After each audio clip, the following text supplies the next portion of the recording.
Okay, everyone, here we are again, back with Connor.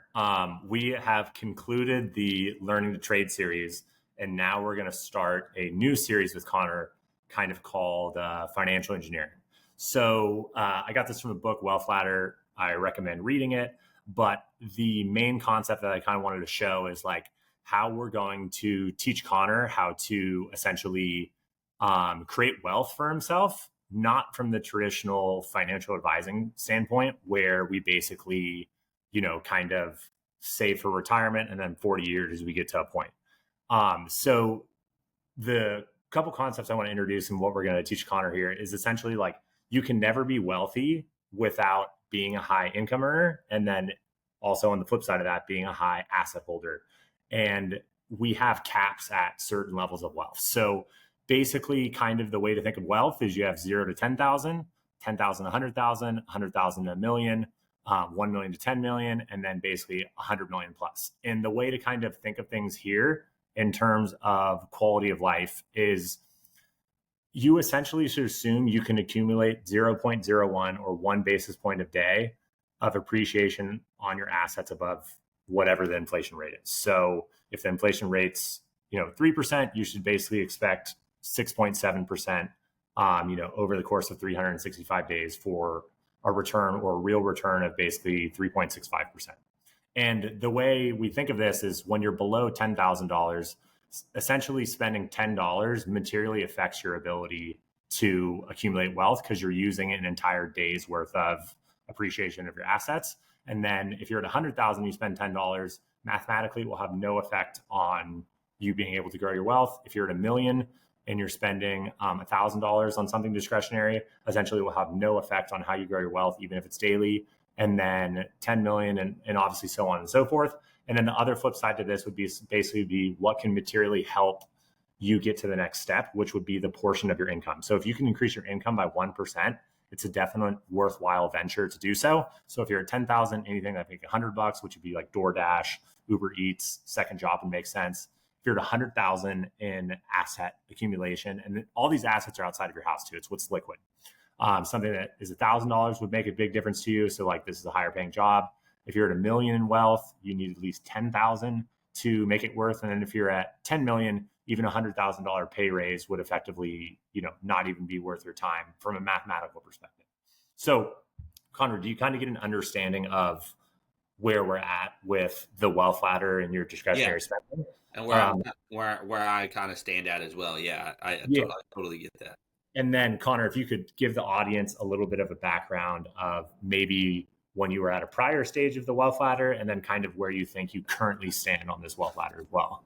Yeah, I mean, I think everybody can remember back to their first days out of college when I matured pretty fast. I'll say that I got married when I was like 23. Me and my wife were out in Memphis, and we lived in a apartment that cost like $1,200 a month, and I think I was making $1,400 a month at that time, and we were freaking broke as a joke. And I remember that time, so I was definitely under the guacamole at Chipotle was affecting your wealth. Yes, yeah. And fast forward to now, I would say I'm probably around that the in between the 10 and 100, and just the quality of life is so much better. Like, I mean, it is a gut check to hear what you're saying. Like, the $100, I'm definitely in between, probably I would say like that $50 range is affecting my wealth if I'm spending above $50 a day. So I definitely got to check my expenses for sure. But when I think about quality of life, I'm just thinking about my everyday spending. It feels a lot more cushion. But then I also, to be honest with you, like I want to make sure that I am setting this up for success. Cause like what you're saying is like, if I'm not a high saver and if I don't have a lot of assets, which I don't, I have a decent amount of savings, but I don't have a lot of assets yet. So I need to get to that point. And that's where I'm looking to step into, because like, yeah, I'm good for right now, but I also don't want to look back when I'm 65 and be like, man, I should have started this when I was 29, which I am right now. So that's where I'm like, I want to take that next step to where me and my wife can retire when we're 45 and my kids' school is paid for and we're just chilling, Yeah. And essentially here too, is it's like, the part is, and a lot of people I think are in this spot, and I was in this spot for a long time too, is it's like when you're in a job and you're making 100 grand and you're trying to provide a better place for your family to live, like you're quite literally taking 2 steps forward and 1 step back because you 100%. are reaching more than that $100 threshold. And then the next thing is like, now that we're honest where we at, we got to be honest about where we're going and you're a clear vision of it. So it's like, how much nicer would your life be to get in kind of this $1 million of assets, and like $1,000 like would not materially affect your wealth? Like 100%. I mean, because like, let's just be honest, like $1,000, my mortgage is very low where I'm at, and I would not move in my house. So I would stay in my exact same house. I wouldn't move. And that would basically be like my mortgage is almost paid for out of the month. Like if, and I don't know if this is like day-to-day spending, a discretionary spending, but like day to day, because if we're making 0.01% on our assets, that's basically $1,000 a day. Oh, wow. Basically. Yeah. So if you put that, if you scale it in that, then I'm like completely chilling where I'm at. I could just like, we can start just dumping a lot of money into the 100K portfolio and dumping a lot into XBX and ETFs and all that. Like it would be a completely different lifestyle. Yeah. And so basically like these ladders, what we're kind of understand, but I was talking to Connor about this earlier. So it's like Connor's got a W-2 job, and then he also just opened a business doing some marketing and SDR and BDR stuff on LinkedIn. And he also sells insurance. So if you guys have any of the needs, please hit up Connor. But basically, like I wanted to take him as a normalish person and basically show him like 2 or 3 rungs up of the financial engineering, basically how the economy works and how over financialization and stuff works. So don't necessarily advocate that everyone does this, but the first thing I wanted to introduce was kind of the cost of taxes. So let's say Connor currently makes 130 grand a year. Connor is paying roughly $23,000 in federal. He lives in Tennessee, which is a no tax state, but it could obviously be worse in other states. He pays about $10,000 in FICA, which are payroll taxes, Social Security, Medicare, Medicaid. It basically comes out to $33,000 in taxes, or fully burdened tax rate of 25%. So like there could be a massive difference in Connor's wealth if he essentially just limited his taxes. Now, another option would be basically if we traded options. So if we trade options, let's say he makes 130 grand a year, he's basically paying the 60-40, 1256 capital gains. He's going to pay 11,700 in long-term capital gains, and then 13,000 in short-term capital gains. And he pays no payroll tax. Big kicker. He basically comes out to an effective tax rate of 19%. And now let's get into financial engineering. So basically what we're going to do is we're going to open an account at M Finance.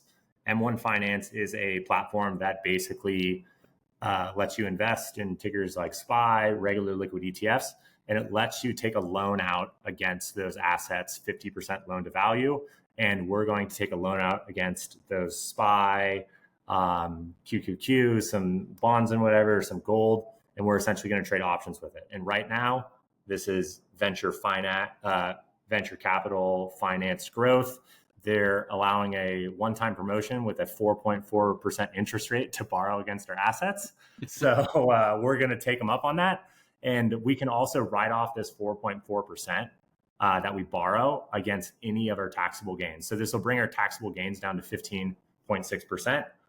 So like just from that, Connor's business is going to yield way more. And on top of that, he can write off some of his traditional expenses owning a business in lieu of paying for them, like if he was only a W-2 employee. So basically Connor's tax rate is going to be cut in half. So he's going to keep twice as much of what he gets.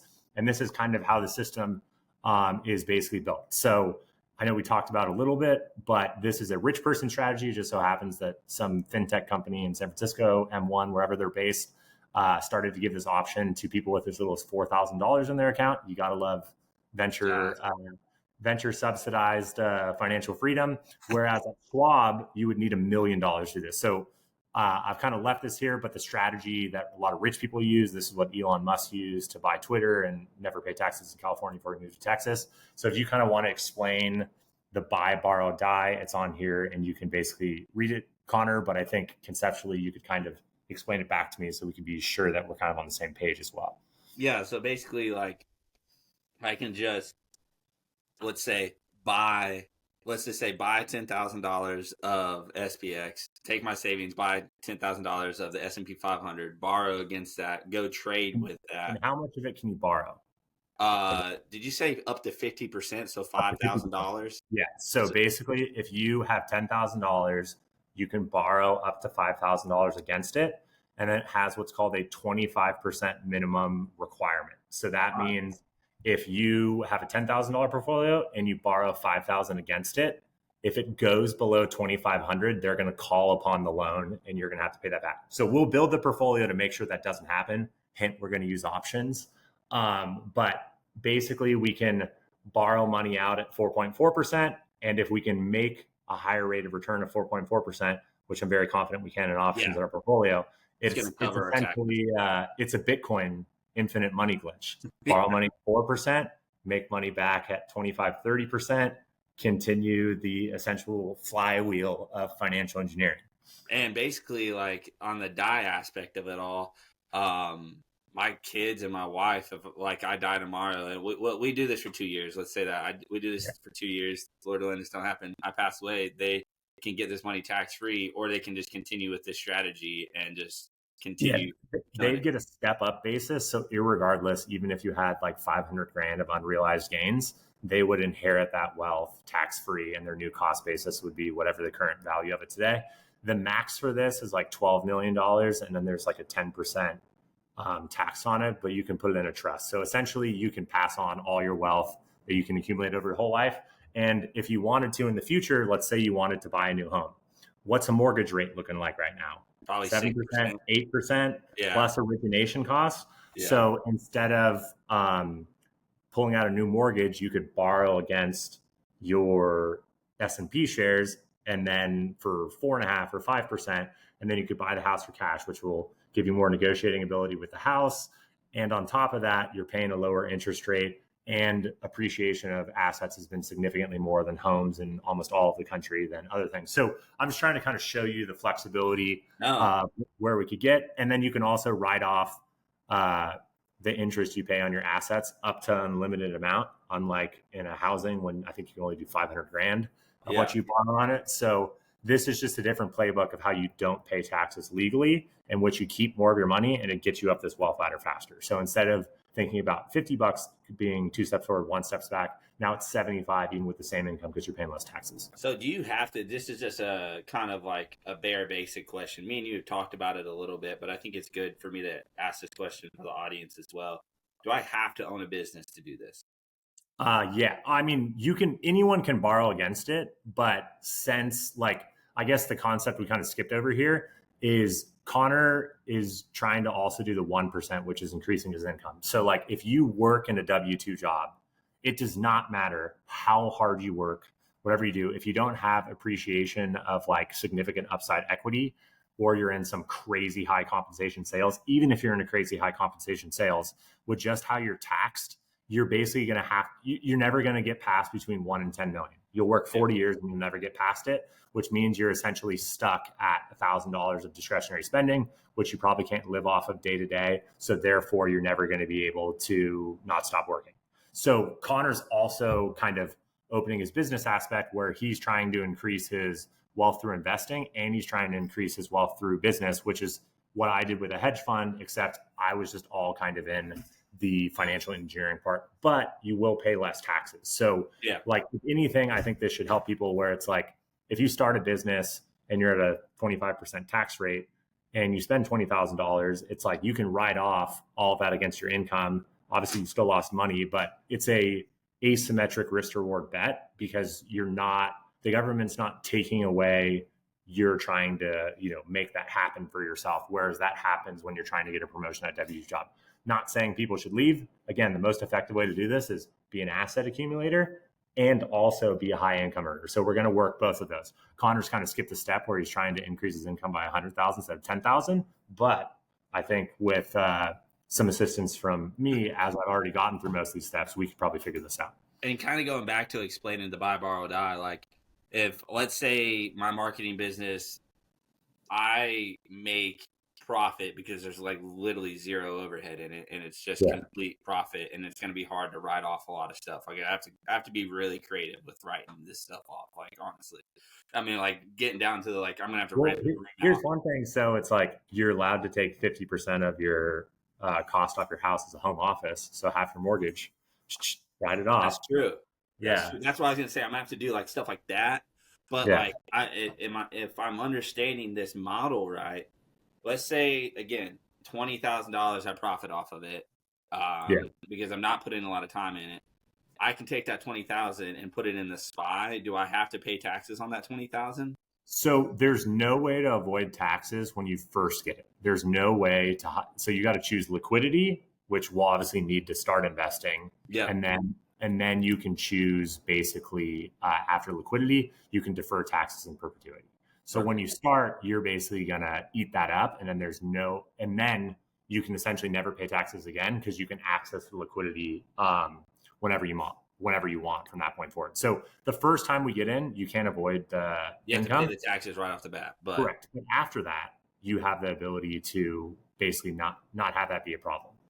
so before I buy the SPX, I have to pay the taxes. But once I'm in the SPX, then I never have to pay taxes again. Yep, because you're not selling it, you're borrowing against it. However, this is where the business comes in. So like, let's say you end up owing 28 grand in taxes at the end of the year, and you ended up spending 15 grand on your business, and then you have, we'll call them paper losses, like off, writing off your home and whatever. Yeah. And then you end up taking off 20 grand of your income from business. Even though you made 28, you're only paying the 25% tax on $8,000. So that's kind of like, so basically this is the other rich person loophole, where it's like, if you're investing in growing your business, like each year you potentially have a paper loss, but you're building up equity. So it's like you're building up equity by buying SPY with kind of what you're doing and your skills and your income. But since you're investing in growth, you may or may not be cash flowing that much. And this is the same concept with borrowing money against your assets. When you borrow money against those assets, you then will have the ability to basically write that off and then use that money for you to be more productive. Similar to when you buy a home, you're borrowing money to have something that you cannot currently afford.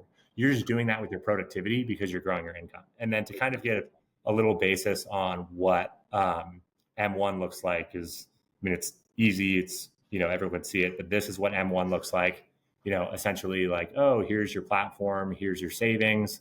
You can see you can borrow against your portfolio to reinvest or get cash at 4.4%. What a deal. We're going to take that up. And you can see normally that it's 5.9%. And then if you want to take a personal loan for like home improvement, it'd be 8%. So obviously we want to do this. And all you need is at least $2,000 invested. So we can already borrow money, democratization of finance, or that's what Wall Street's calling it, So at 2,000, you can only borrow 1,000, but you can pretty much just stack that up as much as you want. Like you can just keep, they'll, if you have 10 million bucks, they'll loan it to you. You just have to maintain that loan to value, because if they have an asset that's easy to write off against, which is essentially they can instantly liquidate SPY, they know what SPY's worth, they can do it. And we do have to be a little careful with what we buy. We'll go through the process of building the portfolio, but basically SPY lets you go 25% loan to value. So like if you take a $5,000 loan and you lose more than $2,500, then obviously you're below 2,500 and you got to do it. Whereas Bitcoin is like 70% loan to value. So like if we owned a bunch of Bitcoin, they wouldn't let us borrow as much against it. Makes sense. And this is the other concept that I want to. It goes up and down too much. SPY exactly. Like overnight, Bitcoin could go up 8%, and then M1 would be underwater. Overnight, SPY is probably not going under, over 8%. And this is a concept that I want people to understand. It's like people will reach for risky stocks like Bitcoin and Nvidia or leveraged ETFs because it's a wrapper where they can get upside exposure, but they're borrowing money. And when you take a 20% drawdown, you need 25% to get back even. So they're basically borrowing 5% of volatility tax. We're like, this is a different way of essentially like taking a risky investment like crypto, but you're building your own asymmetric return with what's out there. So instead of your portfolio swinging by 5% a day, your portfolio may only swing 1.3% a day, which is the average standard deviation of SPY, but we're basically 50% more leveraged. So it's swinging 1.8% a day. But instead of just being invested in SPY, we're going to be invested in some options, some other stuff around those lines. But I think this is kind of a good place to stop if, we don't want to confuse it too much. But I'll say, like, for the next episode, we'll have Connor do some homework. We'll introduce what we want to hold in M1 to borrow against. We already kind of got our option portfolio. Then we can model out kind of some of what our option things are. Also, if we have any more questions of people watching, just let us know, and we can deep dive into more spots and get a little more detail. But Connor, if you could kind of sum up what we're doing, or if you have any questions, we'll kind of give you 5 minutes if you have So anything for basically, me. we're just going to be. I'm just going to use basic math for me because Yeah. everybody knows not the best in math. But I let's just say my business makes $10,000 this year. I'm gonna have to pay originally taxes on that $10,000, but then after I put whatever that comes out to be, that $5,000 after taxes or $7,000 after taxes, I put that into SPY. I can then take a loan out if it's 7,000 in SPX. Sorry, not SPY. SPX. I can take a loan out for $3,500 on that, and I'm not gonna. I have pretty much no tax on that. Correct. And then also so you do have tax, but it's unrealized, so you don't have to pay it yet. Yeah, And then, all right. yeah. And then but you never have to cash it because you can always borrow against it, basically. Exactly. And then the other thing that I kind of wanted you to understand is so we have our two routes here. We have assets and income or we can say this like productivity and asset appreciation. So in regards to that, it's like you're working a dual phase strategy that we know people can't get to that next level if they're not big income earners and they're not big savers or asset owners. So you're owning assets with SPY. You're using that to grow and own more assets with trading the options portfolio. And then you can also use that borrowed money to essentially grow your productivity by investing in your business. So you're taking both of these dual phase, because if you're only doing one, Connor productivity can grow 10x and the S&P can be down 40%. It has nothing to do with the S&P me. That's you, Connor, the S&P me. However, the actual S&P, we may have ebbs and flows, but with our knowledge of options and kind of changing that, we can make it in a way where we'll not lose money no matter what. We'll never have to worry about a loan. And you're right. I forgot the tier of that. I'm taking that 3,500 and then I'm putting that into whatever options we decide to start trading with that. And then we're going to make a bunch of money off of that and pay essentially 10% less tax than what I'm paying in my W-2 job. Yeah. I mean, it's half as much tax, but 10% nominally, yes. You take home 10% more money, but you pay half as much tax. Perfect.